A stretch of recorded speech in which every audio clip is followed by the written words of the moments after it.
Alright, so here's the deal. I used to film all of my videos on this camera right here. It's a Sony RX100 point and shoot, and for the price and the size, it's really great. Now, as you've seen in my recent videos, I've upgraded my lighting setup here, my sound, and then the camera as well. This camera I'm using is my girlfriend's old Nikon DSLR, and this newfound interest in cameras kind of got me curious about lenses. So to dip my toes in lenses without spending a lot of money, I was reading, and after some research, I ended up picking this guy off eBay for about 30 bucks. This is an Olympus OM system lens. It's the Auto-W and it's f3.5, and it's a fixed prime lens, meaning it doesn't zoom in or out. It's also manual, so there's no autofocus with this guy. So I just wanted to make a quick video to show how I adapted this old Olympus lens to my new Nikon camera. And these steps I think should apply to most camera systems that you might want to adapt these days. Another quick thing I wanted to do in this video was do a side-by-side comparison between this lens and then the stock lens that came with my Nikon. It's an 18 to 55 millimeter, sort of your standard lens that comes with a mid-range DSLR these days. And I just want to see how it holds up. Is it a viable option for video? I don't know, but I want to see what the comparison looks like. All right, with that all being said, I'm going to throw it over to a voiceover where I explain how I adapted this lens to fit on that camera. Now, the lens arrived looking pretty good. It even came in this original soft case, so thumbs up to the eBay seller for that. The lens itself has all the details printed on the outside, including adjustments for focus and aperture.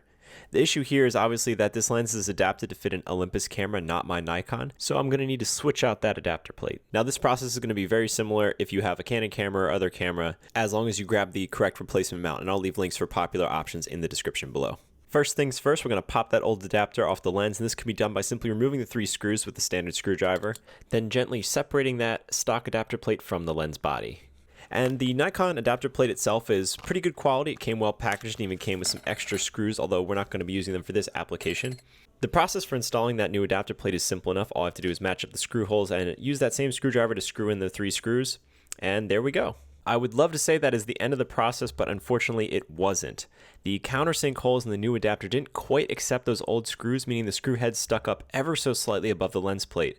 Now, this prevented the lens from being able to slide flush against the camera and make a good connection. To remedy this problem, I grabbed a metal file from my local hardware store for just about $8, and if you don't have a local hardware store, I'll left a link in the description for one you can buy online.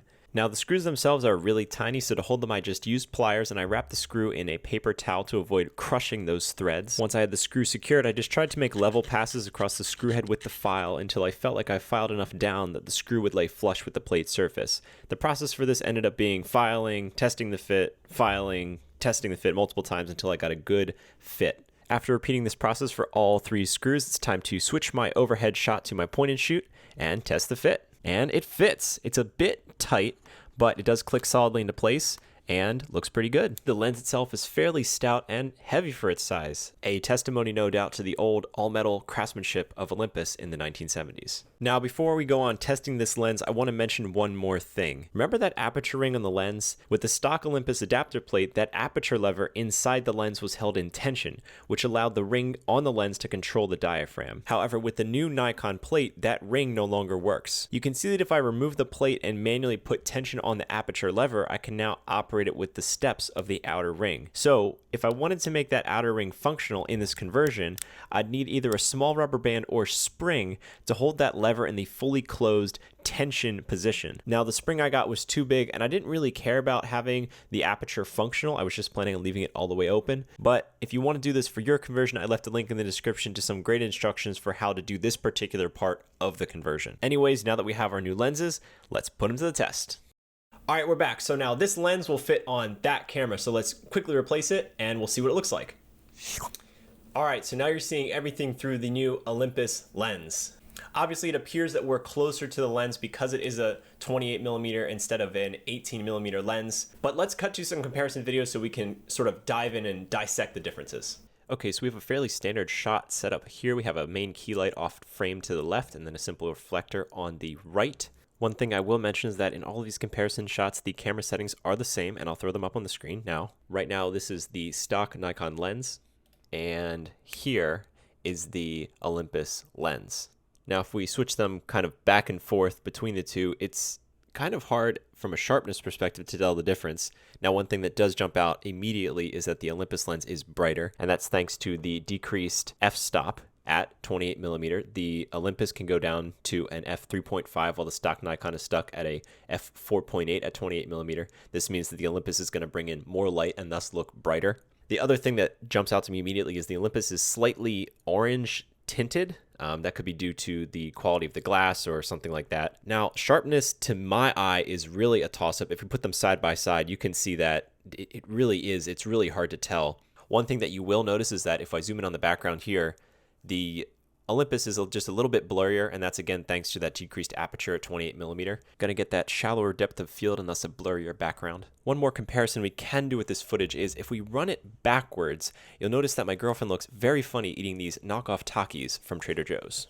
Okay, let's move on to a different shot here. I have my camera set up and pointed down at the table. You can see that I have a light to the left and the camera is just about, 2 feet off the table. Again, putting these side by side, it's hard to tell the differences. When I pick up the lens cap though, check out the Olympus logo and let me know in the comments which one you think is the sharpest to your eye. All right, so that's about all I have for you today. If I'm being totally honest, I don't see myself using this a whole ton for video. It's just too hard to get that focus. Even though Nikon's stock autofocus is pretty bad, still having that ability to click a button and autofocus on a single point is really helpful. As a solo camera operator, it's really annoying to kind of try to reach the lens without moving my head to get that perfect focus. But I think it was a cool experiment. I've heard of other cheap used lenses that have some cool characteristics, so maybe I'll try those out in the future. But yeah, if you like this video, let me know. This is sort of a different departure from what I normally film, but with YouTube, filming the videos is part of the process. So let me know if you want more of this, and I'll see you on the next one.